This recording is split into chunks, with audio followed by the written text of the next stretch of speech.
شادہ ذہن کے مالک ہیں، ہم ترقی پسند لوگ ہیں، ہم چار دیواری میں گھٹ گھٹ کر جینے والے لوگ نہیں ہیں، ہم فنڈامنٹلسٹ نہیں ہیں، ہم دقیانوسی نہیں ہیں، پتہ نہیں کیا کیا ہم لوگوں پر بلیم الزامات لگا کر بچیوں کے دماغ کو بھڑکا کر کے باہر لانے کی کوشش کی جاتی ہے۔ اور یہ بچیاں، ہماری بیٹیاں، یہ کہاں سے سیکھتی ہیں؟ سیریل دیکھا، فلمیں دیکھی۔ میں آپ کو بتاتا ہوں سارا کا سارا پورا یہ جو فلموں کا، سیریل کا، یہ سارا جو ڈرامہ، اس کے پیچھے جو لابی ہے، پوری کی پوری مائنڈ پروگرامنگ کرتی ہے۔ مائنڈ پروگرامنگ کا مطلب یہ ہے کہ ذہن بنا کر کے کسی طرف لانا، بار بار ایک چیز کو دکھایا جائے اور آدمی کے دماغ میں وہ چیز بیٹھتی چلی جائے اور اس کی طرف وہ خود بخود آتے چلے جائیں۔ ان بچوں کو کوئی پکڑ کر کے نہیں پہناتا ایسے کپڑے پہنو ویسے کپڑے پہنو، وہ فلموں میں دکھایا جاتا ہے، اس کا دماغ بننے لگتا ہے مجھے پھاڑ کے کپڑے پہننا ہے، مجھے آدھے کپڑے پہننا ہے۔ یہ جو مائنڈ پروگرامنگ ہے، اس کے پیچھے بہت بڑی طاقتیں کام کر رہی ہے۔ یہ دنیا کو درندہ بنانا چاہتی ہوں، جانور بنانا چاہتی ہوں، اور میں دوسروں کی کوئی گارنٹی نہیں لیتا۔ امت محمدیہ کو کہنا تو میرا فرض ہے، میں نبی کا غلام ہوں اور نبی کے غلاموں کو کسی اور کا غلام بنتے دیکھ کر ہمیں برداشت نہیں ہوتا۔ اگر آپ کا تعلق حضور پاک سے نہیں ہے تو کبھی ہم نہیں بولیں، آپ کا تعلق رسول اللہ سے ہے تو ہم آپ سے کہیں گے تم کتے مت بنو، اللہ نے تمہیں محمد عربی کا شیر بنایا ہوا۔ تمہیں دنیا کیا چاہتی ہے بنانا؟ نوجوانوں کو دیکھ کر کے تو ایسا لگتا ہے یہ نہ مرد دکھ رہا ہے نہ عورت دکھ رہا ہے، کیا ہے بیچ کا بنا کر کے رکھ دیا۔ اس کو چوٹی بھی لگا دیا، اس کو بالیاں بھی پہنا دیا، اس کو چوڑیاں بھی پہنا دیا، اب لوگ نتھنیاں بھی پہن لیے۔ عورتوں کی شباہت والے وہ نوجوان، عورتوں کو بیبی کٹ، بوائے کٹ اور لباس زنانہ ختم، اس کے تمام جسم کو ابھار کر کے لوگوں کے سامنے پیش کرنا۔ اور پھر اگر ہم کہیں کہ بچیوں کو اس طرح کے لباس میں نہیں آنا چاہیے تو یہ سارا دجالی میڈیا کود پڑتا ہے ہمارے اوپر۔ یہ فنڈامنٹلسٹ ہیں، عورتوں کو آزاد نہیں دیکھ سکتے، عورتوں کے حقوق نہیں مانتے۔ ظالموں، تم ہمارے متعلق کہہ رہے ہو کہ عورتوں کو ہم سے زیادہ عورتوں کی کس کو فکر ہے؟ وہ رسول اللہ ہے جس نے دفن ہونے والی بچیوں کو اٹھا کر کے یہ پیغام دیا تھا، جس نے ایک بیٹی کی بھی تربیت کر کے صحیح جگہ شادی کر دی۔ میرے آقا فرماتے قیامت کے دن اس کا ہاتھ پکڑ کر میں جنت میں لے جاؤں گا۔ بیٹیوں کی عزت ہم سے زیادہ کس نے سکھائی ہے؟ بیواؤں کو تو یہاں جلا دیا جاتا تھا۔ ستی کی جو یہاں پر رسم تھی، آپ پڑھو ہمارے اس ملک میں ستی کی رسم ہوتی تھی، کسی عورت کا شوہر اگر انتقال کر گیا تو عورت کو زندہ رہنے کا حق نہیں تھا، اسے بھی اس کے شوہر کی چتا کے ساتھ آگ لگا دیا جاتا، زندہ عورت کو جلایا جاتا۔ بعد میں یہ رسم ختم ہوئی تو بیواؤں کو جنگلوں میں چھوڑ دیا جانے لگا کہ آپ شگن ہوتی ہیں، اس کا کچھ حصہ آج بھی باقی ہے۔ ودوا عورتوں کو ان کو ایک الگ لباس دے کر کے الگ کر دیا جاتا ہے کہ وہ محلوں میں نہ آئیں، شادی بیاہ میں نہ آئیں، وہ اب شگن ہوتی ہیں، وہ آئیں گی تو حالات خراب ہو جائیں گے۔ یہ سارے خیالات میرے آقا نے ہٹا کر کے ایک نہیں دو نہیں 9 بیوہ عورتوں سے شادی کر کے ام المومنین بنایا۔ رسول اللہ صلی اللہ تعالیٰ علیہ وسلم نے بیوہ عورتوں سے نکاح فرما کر صرف اپنی بیوی نہیں کروڑوں مسلمانوں کی انہیں ماں بنا دیا ہے۔ یہ عورتوں کے حقوق اسلام سے زیادہ کس نے بتائے؟ مگر ہماری بچیاں آج گمراہ ہوتی ہیں تو ان کو دیکھ کر کے کہ ہمیں بھی آزاد ہونا چاہیے، ہمیں بھی ننگا ناچنے کی اجازت دینی چاہیے۔ جس کا اندر کا شریر پورا بگڑ چکا ہو اس سے میں کیا بات کروں؟ جسے حیا کی فکر ہے میں اس سے کہتا ہوں یہ دنیا صرف اپنی نگاہوں کو اور اپنے ہوس کا نشانہ تمہیں بنانا چاہتی، آزادی کا ڈھنڈورا پیٹتے ہیں مگر تمہیں آزاد دیکھنا نہیں ہے، یہ تمہارے جسموں سے کھیلنے کی خواہش رکھتے ہیں۔ بس عورتیں ان کے سامنے ننگی ناچتی رہیں اور ان کے ہوس کو پورا کرتی رہیں، اس کو یہ آزادی اور ترقی کا نام دیتے ہیں۔ یہ ترقی نہیں ہے، یہ ترقی نہیں ہے۔ کسی خاتون کو اللہ تبارک و تعالیٰ نے اس کو صنف نازک بنایا ہے، مردوں کے برابر اس کی وہ طاقت نہیں ہے، وہ کمزور جسم کی مالک ہے، ہمیشہ ظلم سے ہٹی آئی ہے۔ اور اسلام میں ہی اس کی عزت کی حفاظت ہے. صرف رسول اللہ صلی اللہ تعالیٰ علیہ وسلم کی تعلیمات ہیں. اسی لیے میں نے آیت آپ سے کے سامنے یہی تلاوت کی ہے, اسلام کو چھوڑ کر لاؤ کوئی بھی راستہ لاؤ جہاں تم سیف. قرآن کی نظر میں بتا رہا ہوں, قیامت کے دن وہ قبول نہیں کیا جائے گا. تم سب سے بڑے گھاٹے میں ہوں گے. بچیوں کو آوارگی کی طرف لے جانے والی یہ پوری دنیا, میں آپ کے ذہن کو بدلنا چاہتا ہوں میرے عزیزوں. یہ درندے ہیں جو بولتے کچھ اور ہیں, کرتے کچھ اور ہیں. یہ ہیومن رائٹس کی بات کرتے ہیں. آپ دیکھو, آپ کو سمجھانے کی کوشش کر رہا ہوں. مجھے پتا ہے کہ میری تقریر صرف یہ وشاکھاپٹنم ہی نہیں سن رہا, کل کو یہ پوری دنیا سنے گی. مجھے پتا ہے سب تک یہ پہنچنے والی ہے. اس لیے میں یہاں سے چیخ چیخ کر کے کہہ رہا ہوں, جو بیٹھی ہوئی تنظیمیں لے کر بات کرتے ہیں جھوٹے لوگ ہیں. ہیومن رائٹس کی بات کرتے ہیں, انسانی حقوق کی بات کرتے ہیں. ارے کتے کو بھی بچانے کے لیے تنظیمیں بنی ہوئی ہیں. جانور اگر گٹر میں گر جائے اس کو ریسکیو کرنے والی ٹیم بنی ہوئی ہے. سانپ کہیں گھر میں آ جائے اس کو بچانے والے لوگ موجود ہیں. وہ غریب فلسطینی چیخ چیخ کر مرتے چلے گئے, پوری دنیا ان کا تماشا دیکھ رہی ہے. کہاں ہے ہیومن رائٹس, کہاں ہے وہ تنظیمیں؟ ایک دو نہیں 70,000, جس میں 40,000 کے قریب بچے جو ابھی اپنی آنکھیں پوری طرح کھول بھی نہیں سکے. مجھے حیرت ہوتی ہے, ایک باپ کی چیز میں نے دیکھا, بیٹی کو ہاتھ میں لے کر کے وہ کھڑا ہے. کس کی ہمت ہوگی اس طرح کی یہ دیکھنے کی؟ ہمارے بھی گھر میں بچے, جانتے ہیں کبھی کبھار ہماری بچیوں کو یا ہمارے بچوں کو ہلکا بخار بھی آ جائے تو ہماری رات کی نیند اڑ جاتی. ان کے بخار کو تاپتے ہوئے دیکھتے ہوئے صبح تک جاگ لیتے.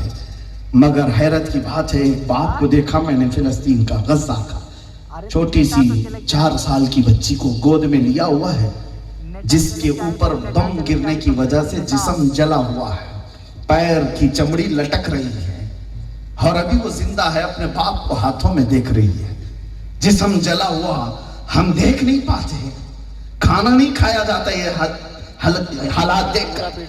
لیکن وہ باپ کیا کہہ رہا ہے اس بچی سے, بیٹی تھوڑا صبر اور کر لے, تجھے شہادت ملنے والی ہے. یہ زمانہ کہاں دیکھا آپ نے؟ یہ صرف کربلا میں سنا تھا. میرے عزیزو, آج یہ حالات اس طرح کے بنائے گئے, یہ تمہیں جھنجھوڑ رہے ہیں. یہ حالات دنیا کا صحیح چہرہ پہچانو. تم جس کے پیچھے بھاگ رہے ہو تمہارے مسیحا نہیں ہے. نوجوانوں سے میں خاص خطاب کرتا ہوں, میرے عزیز بچوں, تم یہ پب جی پر پوری رات گزارتے ہو, تم یہ فیس بک, انسٹا اور نہ جانے کتنے سوشل سائٹ پر اپنی پوری زندگی تباہ کر کے بیٹھے ہوئے ہو. جن کے پیچھے تم بھاگ رہے ہو تمہارے مسیحا نہیں ہیں. جن کے تم فین بنے ہوئے ہو یہ تمہارے جنت کے مسافر نہیں ہیں. یہ تمہیں جہنم کی طرف لے جا رہے ہیں. یہ تمہارے ہی قاتل ہوں گے. تمہارے اخلاق, تمہاری حیا, تمہاری شرم سب کا قتل کرنے والے لوگ ہیں. ابھی اور دیکھیں فائلوں میں کس کا کیا کیا کچا چٹھا نکلتا. لیکن یہ ایک بات اور بھی میں بتا دوں, یہ 30 لاکھ کی پیجز کی فائل کھل بھی جائے, ان درندوں پر کچھ اثر نہیں ہونے والا. وجہ کیا ہے؟ انسانوں کو, یہ تمام لوگوں کو سننے کی عادت ڈال دی ہے. یہ سنتے ہیں اور ڈیلیٹ کرتے ہیں, یہ سنتے ہیں ڈیلیٹ کرتے ہیں, یہ ان کی عادت ہو چکی ہے. اس سے بڑی بڑی فائلیں بھی کھل جائیں تو انہیں اثر کچھ نہیں ہوتا. بھلا مجھے بتاؤ, کبھی میں سوچتا ہوں اس میں بڑے بڑے پاورفل لوگوں کے کالے کرتوت ابھی جو آ رہی ہیں, یہ ایپسٹین فائل, بڑے بڑے لوگ ہیں, بادشاہ لوگ ہیں, پاورفل لیڈرز ہیں, ان کے کالے کرتوت کی فائل کھولی کیوں جا رہی ہے؟ ارے طاقت ان کے پاس, دبانا ان کے ہاتھ میں, چھپانا ان کے ہاتھ میں. یہ کھول کر کے دنیا میں لایا کیوں جا رہا ہے؟ یہ تو اوپر کے لے کر نیچے تک کے جج کے گلے کو بھی پکڑ سکتے ہیں. یہ سارے راستے جانتے ہیں, پھر کھول کیوں رہے ہیں دنیا کے سامنے اپنے ہی کالے کرتوت؟ یہ یاد رکھو, یہ مائنڈ پروگرامنگ ہے. آگے کا میں آپ کو بتا رہا ہوں, اس لیے بتایا جا رہا ہے کہ تمہارے سامنے شیطان ننگا بھی ناچے تو تمہارے اندر کھڑے ہونے کی طاقت باقی ہی نہ رہے. سن کر کے تمہیں عادت ہو جائے کہ یہ کامن سی چیز ہے, یہ ہوتا رہے گا, یہ قیامت کے قریب ہوگا. میرے آقا صلی اللہ علیہ وسلم فرماتے ہیں زنا اتنا عام ہو جائے گا جیسے گدھے اور کتے راستوں پر جوڑا کھاتے ہیں، اور پھر لوگ اس کو دیکھ کر ہنس کر کے نکل جائیں گے۔ یہ حدیث پاک میں ہے، اللہ کے نبی صلی اللہ تعالیٰ علیہ وسلم فرماتے ہاں وہ زمانہ آئے گا مسلمان کو دیکھ کر کے لوگ تعجب کریں گے اور ایسے تانا ماریں گے جیسے چور کو تانا مارتے۔ کوئی ایمان پر قائم رہ گیا، کوئی اسلام پر باقی رہ گیا، حضور فرماتے اس کو سارے لوگ غور سے دیکھیں، یہ دیکھو مسلمان جا رہا ہے، یہ دیکھو ایمان والا جا رہا ہے۔ جیسے آج کے زمانے میں ہم کسی پاپی کو دیکھتے ہیں کہ دیکھو گنہگار ہے، ایسے ایک دور آئے گا کہ ایمان پر قائم رہنے والے کو دو تانا مار کر کے دیکھیں، کیونکہ سب اس میں ڈوب چکے ہوں گے، گناہوں میں ڈوبے ہوئے لوگ ہوں گے، ایک کا کسی کا باقی رہنا مشکل رہے گا، اور ایک نظر آ گیا تو سارے لوگ اس کو اٹھا اٹھا کر دیکھیں گے۔ اللہ تبارک و تعالیٰ ان فتنوں کے دور سے پہلے ہمیں اس دنیا سے اٹھا لے، کیونکہ یہ بھی دعا ہے، میرے آقا نے فرمایا اللہم ان اردت فتنة بعبادک فاقبضنا غیر مفتونین، اے اللہ اگر تو نے اپنے بندوں کی آزمائش کا ارادہ کر لیا ہے تو اس امتحان کے آنے سے پہلے دنیا سے اٹھا لے۔ آج کے ان حالات پر میں نوجوانوں سے یہی گفتگو کرنا چاہوں گا، تمہارے لیے آئیڈیل، تمہارے لیے مسیحا یہ دنیا کی وہ پاورفل طاقتیں نہیں ہیں جو اپنی چکا چوند سے تمہاری نگاہوں کو خیرہ کر رہی ہیں۔ ان کی گاڑیاں مت دیکھو، ان کے مہنگے کپڑے مت دیکھو، ان کے اڑنے جڑنے کو مت دیکھو، یہ تھوڑے دنوں کی باتیں ہیں، یہ ہوا میں اڑنے والے چند دنوں کی باتیں ہیں۔ اصل کامیابی تمہیں اس راستے میں ہے۔ اللہ کے نبی صلی اللہ علیہ وسلم کی ایک اور حدیث میں آپ کو سناؤں، جہنم کا راستہ بڑا خوبصورت ہے۔ آپ توجہ سے سن رہے ہیں؟ ہاں میں الٹا نہیں بول رہا ہوں، صحیح بول رہا ہوں۔ حدیث میں جہنم کا راستہ بڑا سجایا ہوا ہے، خوبصورت ہے، منزل بڑی خطرناک ہے، اور حضور فرماتے ہیں جنت کا راستہ کانٹوں بھرا ہوا ہے لیکن منزل بڑی خوبصورت ہے۔ چننا جو ہے تمہیں وہ چن لو، راستہ جس پہ چلنا ہے۔ یہ جو سجایا ہوا راستہ تمہیں دکھتا ہے گناہوں کا، عیاشیوں کا، اور منزل جہنم ہے، تو صرف راستہ چلنے میں جتنا ٹائم لگتا ہے اتنی ہی دیر کا عیش ہے، پھر ہمیشہ ہمیش کا عذاب ہے۔ اور اگر جنت کا راستہ کانٹوں بھرا دکھتا ہے، صبح اٹھنا ہے، دوپہر جانا ہے، عصر میں حاضری ہے، مغرب میں پڑھنا ہے، عشاء میں حاضری ہے، اور پھر حلال و حرام کی تمیز ہے، آنکھوں کو بچانا ہے، حلق کو حرام لقمے سے بچانا ہے۔ یہ سب تمہیں اگر سخت لگتا ہے، کانٹوں بھرا لگتا ہے، تو تھوڑی دیر کی بات ہے، یہ راستہ گزرنے کی بات ہے۔ جس دن تمہاری روح نکلی، یہ راستہ ختم ہوا، پھر جنت تمہارے استقبال کے لیے تیار ہے، جو ہمیشہ ہمیش کا عیش ہے۔ راستہ کون سا چننا چاہتے ہو؟ اسی لیے قرآن کہتا ہے وَمَن يَبْتَغِي غَيْرَ الْإِسْلَامِ دِينًا فَلَن يُقْبَلَ مِنْهُ، اسلام کو چھوڑ کر دوسرا راستہ لے کر کے آئے گا تو اللہ فرماتا ہرگز قبول نہیں کیا جائے گا، ہرگز قبول نہیں کیا جائے گا۔ وَهُوَ فِي الْآخِرَةِ مِنَ الْخَاسِرِينَ، قیامت کے دن وہ سب سے زیادہ گھاٹے میں ہوگا۔ نوجوانوں، آج آپ کو میں ایک بات یہ بھی بتا دوں کہ زنا عام ہوتا چلا جائے گا۔ یہ جو میں ایپسٹین فائل کی بات کر رہا ہوں، جو امریکہ کے بڑے دجالوں کی کالے کرتوت کی فائلیں کھلتی ہوئی نظر آ رہی ہیں، اس میں ایک چیز کہ لوگوں کو یہ بھی دماغ میں بٹھایا جائے گا اتنے بڑے بڑے لوگ یہ کر سکتے ہیں تو ہم کیوں نہیں کر سکتے؟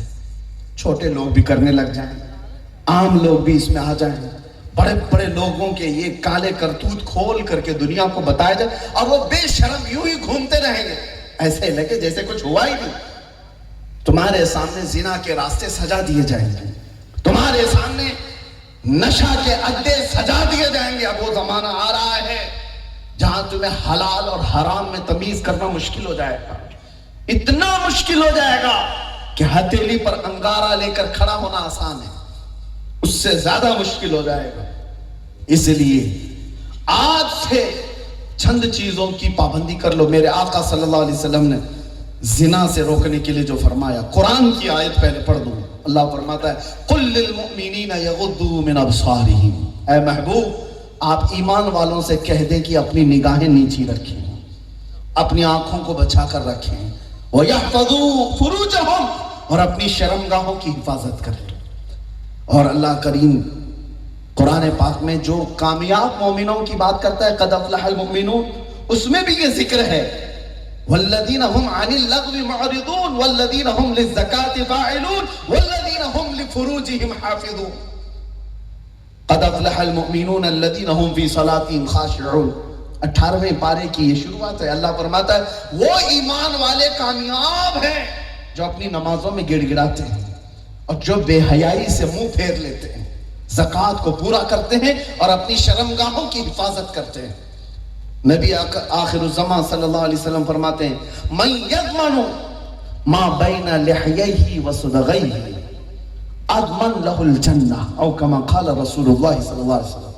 میرے آقا فرماتے ہیں جس نے 2 چیزوں کی حفاظت کی ذمہ داری لے لی، حضور فرماتے 2 چیزوں کی حفاظت کرنے کی ذمہ داری جس شخص نے لے لی، میں اسے جنت میں لے جانے کی ضمانت دیتا ہوں. 2 چیزیں کون سی ہیں؟ میرے آقا فرماتے ایک زبان کی اور ایک دونوں رانوں کے بیچ کی. 2 جبڑوں کے بیچ زبان ہے، 2 رانوں کے بیچ شرمگاہ ہے. میرے آقا فرماتے جس نے یہ 2 چیزوں کی حفاظت کی ذمہ داری لے لی، حضور فرماتے میں اس کے جنت میں لے جانے کی ضمانت لیتا ہوں. عزیزان گرامی وقار، یہ اسلام ہے جو تمہیں بچا رہا ہے. اور اسی طرح آنکھوں سے بچانے کے لیے میرے آقا نے فرمایا کہ اپنی نگاہوں کو سمجھ کر کے رکھو. النظر سہم من سہام الشیطان، یہ نظر جو ہے شیطان کے تیروں میں سے ایک تیر ہے. نظر اٹھتی ہے تو بہت کھلبلیاں مچتی ہیں. گناہوں کی شروعات نظروں سے ہوتی ہے. یہ ابتدا کرتی ہیں آنکھیں، اس کے بعد انتہا شرمگاہ پر جا کر ہوتی ہے. اس لیے تمہاری نگاہوں کی حفاظت ہو. مجھے بات یاد آتی ہے، آج نوجوان یہ کہتے ہیں کہ کیسے بچیں، ہر چیز سامنے آ جاتی ہے، بچنا ہی مشکل ہو جاتا ہے. نہیں میرے عزیزو، تم بچنا چاہو تو اللہ تمہارے لیے ہر طرح سے دروازے بنا دے گا. تم خود بچنا نہ چاہو تو شیطان ہر جگہ سے آئے گا. ایک بار تمنا تو کر کے دیکھو رب تعالیٰ کی بارگاہ میں کہ مولا میں بچنا چاہتا ہوں لیکن نفس غالب آتا ہے، تو میرے لیے اسباب پیدا کر. رب تبارک و تعالیٰ تمہاری حفاظت کے اسباب پیدا کرے گا.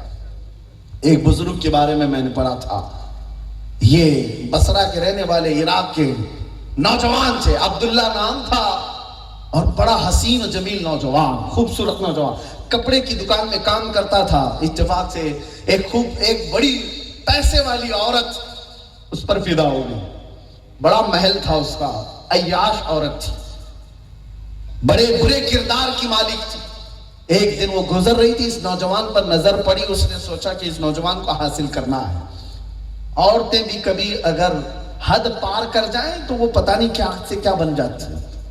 اس نے ڈورے ڈالنے شروع کی اور پھر یہ ہیلا اپنایا کہ دکان پر آئی، کپڑے کا بہت بڑا تھان خریدا اور اس نوجوان سے کہی کہ چل میرے گھر لے کر چل، میں اس کی اجرت تجھے دوں گی. بھولا بھالا نوجوان تھا، اٹھا لیا اور گھر تک چلا گیا. محل میں جانے کے بعد اس خاتون نے اس نوجوان کو اندر کمرے میں کر لیا اور دروازے بند کر دیے. پھر اس کے بعد کہنے لگی یہاں سے تیرے باہر جانے کا کوئی راستہ نہیں ہے، تو میرے جسمانی خواہش کو پورا کر دے، میں کب سے تیرے اوپر فدا ہوں. معاذ اللہ رب العالمین. ایک ایمان والے کے لیے گناہ کی یہ دعوت روح کو اور جسم کو ہلا دیتی ہے. وہ اور لوگ ہیں جنہیں موقع ملے تو وہ سب ننگے ہو جائیں، لیکن اللہ والا ایسا نہیں ہے. اسے خوف ہوتا ہے، ڈر ہوتا ہے. اس لیے کہ میرے آقا صلی اللہ علیہ وسلم نے فرمایا کہ الزانی حین یزنی، یعنی جب زانی زنا کرتا ہے تو اس کا ایمان نہیں رہتا ہے، چلا جاتا ہے، اس کا ایمان نکال لیا جاتا ہے. ایمان کی حالت میں کوئی زنا کر ہی نہیں سکتا، ایمان کی حالت میں نہیں کر سکتا. جب وہ زنا کر رہا ہے تو ایمان نکال لیا جاتا ہے. ایمان جس کا چلا جائے تو اس سے بڑا عذاب اور کیا ہو سکتا ہے؟ اس سے بڑا عذاب کیا ہے دنیا میں؟ میرے آقا صلی اللہ علیہ وسلم نے فرمایا زنا کرنے والے کے لیے 15 عذاب ہیں، 5 دنیا میں، 5 قبر میں اور 5 حشر کے دن ہیں. 5 3 دنیا میں بتایا گیا ہے. اس کا پہلا عذاب تو یہ بتایا گیا اس کے چہرے کا نور ختم کر دیا جائے گا، اس کے رزق کی برکت ختم کی جائے گی، اس کے اولاد کی برکت ختم کی جائے گی. بہت سارے عذابات ہیں زنا کے. اور قیامت کے تو اللہ کی پناہ، اس کی شرمگاہ کو فرشتے گرم سلاخوں سے ایسے مار رہے ہوں گے، وہ چیخ رہا ہوگا اور دنیا والے اسے دیکھ کر کے پوچھ رہے ہوں گے, ان کی شرمگاہوں سے سخت بری قسم کی بدبو آ رہی ہوگی جس سے پورے محشر والے کانپ رہے ہوں گے. پوچھا جائے گا کون لوگ ہیں؟ کہا جائے گا یہ اپنی شرمگاہوں کی حفاظت نہیں کرتے تھے, یہ زانی لوگ ہیں. میں آپ کو بتا رہا ہوں, اس نوجوان کو خاتون لے کر کے تو گئی, دروازے بند کر لیا اور اس کو گناہ پر اکسانے لگی. نوجوان گڑ گڑایا اور کہا اللہ سے ڈر. خاتون کچھ نہ مانی, کہا کہ میں بہت دنوں سے تیرے انتظار میں ہوں, میں تجھے یہاں سے آزاد نہیں کر سکتی. وہ ہر طرف سے کوشش تو کر لیا کہ نکل جاؤں. بڑے پیسے والوں کے سامنے لوگ ہاتھ پیر چھوڑ دیتے ہیں, اپنی شکست تو مان ہی لیتے ہیں, اکثر ایسا ہو جاتا ہے. اس نوجوان کو بھی یہی کرنا ہوگا شاید, کیا عورت بھی ملی ہے, پیسے والے بھی ملی ہے, کام بھی کرو, اس کے بعد پیسہ بھی لو. عام آوارہ نوجوان یہ سوچے, مگر اللہ سے خوف رکھنے والا نوجوان بچنے کا ہر ممکن راستہ تلاش رہا ہے. اس عورت سے اس نے آخر میں تنگ آ کر کے کہا کہ ٹھیک ہے, میں پوری کرتا ہوں تیری خواہش, بس مجھے طہارت کی اجازت دے دے, مجھے استنجا وغیرہ کرنے کی, پیشاب کرنے کی اجازت. اس نے اندر ہی بیت الخلا کی طرف, جہاں بھی حاجت کرنے کی جگہ تھی, اس نے دے دیا, کہا یہی کر. نوجوان کو کچھ نہ سوچی, استنجا کرنے کے لیے گیا تو وہاں اندر جو غلاظت پڑی ہوئی تھی وہ اٹھا کر کے سب اپنے جسم پر لگانا شروع کر دیا.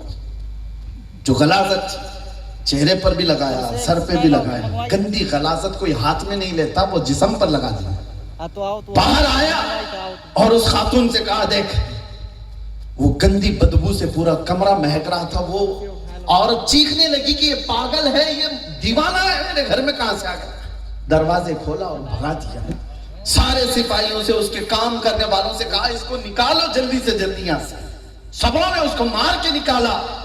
اسے تو یہ لگ رہا تھا کہ یہ ذلیل کر کے نکال رہے ہیں, لیکن اللہ والا اپنے اندر خوشیاں منا رہا تھا کہ یہ جسمانی غلاظت جو باہر کی لگی ہے یہ دھل کر صاف ہو جائے گی, لیکن زنا کی جو غلاظت اگر لگ جاتی تو کون صاف کرتا, گناہوں کے دھبا اگر لگتا تو کون صاف کرتا. یہ تو بخانے کی غلاظت ہے, میں پانی سے دھل کر صاف کر لوں گا. زنا کی غلاظت ایک بار دھبا لگ جائے موت تک اس کا پیچھا نہیں چھوڑتا. میں اس غلاظت سے تو بچ گیا. آ کر کے ایک کنویں میں اس نوجوان نے غسل کیا. تاریخ کی سچائیاں بتاتی ہے, اللہ کا کرم تو دیکھو, وہ نوجوان غسل کر کے جس راستے سے گزرتا تھا مشک و عنبر کی خوشبو آیا کرتی تھی. لوگوں نے اس بات کو لکھا ہے اور اس کا نام ہی مشکی رکھ دیا گیا. جسم سے ہمیشہ مشک کی خوشبو آتی ہے, وہ رب ذوالجلال ہے. جب بندہ اس کے لیے بچتا ہے تو مولا دنیا میں اسے اتنا بلند کرتا ہے کہ لوگ اسے دیکھنے کے لیے ترس جائیں. بچنے کے راستے تم ڈھونڈو, رب تعالیٰ مسبب الاسباب ہے, بہت راستے پیدا کر دیے جائیں گے. آج بہانے بہت زیادہ ہیں, بہانے بہت زیادہ ہیں.